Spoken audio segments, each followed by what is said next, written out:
Mtu ambaye anatufuta machozi kwa siku ya leo si mwingine bali ni Jokate Mwegelo.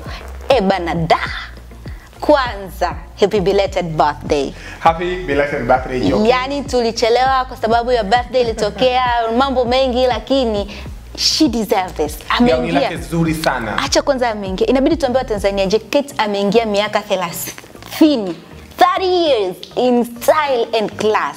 Umeona lile gauni kwanza? Nimeona gauni zuri sana. Kwanza suit zile, suit za kukaribisha miaka 30. Amependeza sana. Jokate, unapendeza sana kwenye picha, unapendeza sana ukivaa. Nilipenda sana nguo zako ulizokuwa unavaa. Jokate, I love your dress. Naona kama unazeka vizuri. Miaka 30 sio mchezo. Wallahi nakupinga. Yaani naomba nikatae.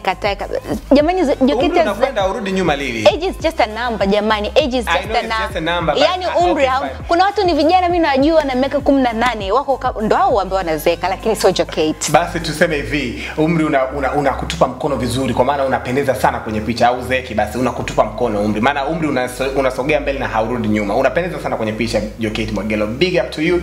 Yaani umependeza sana. Jokate Mwegelo amenikumbusha picha moja ambayo tulikuwa tunaangalia kwenye mitandao ya yule mmoja kati ya wazee fulani kule nchini Marekani.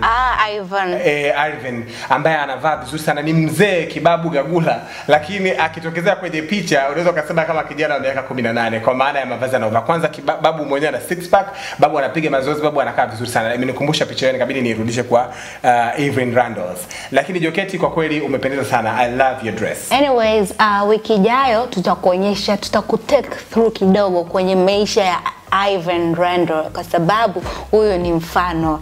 Anyways, tunasema asante sana kwa kuangalia Storm, as it's the best lifestyle and fashion TV show hapa Tanzania.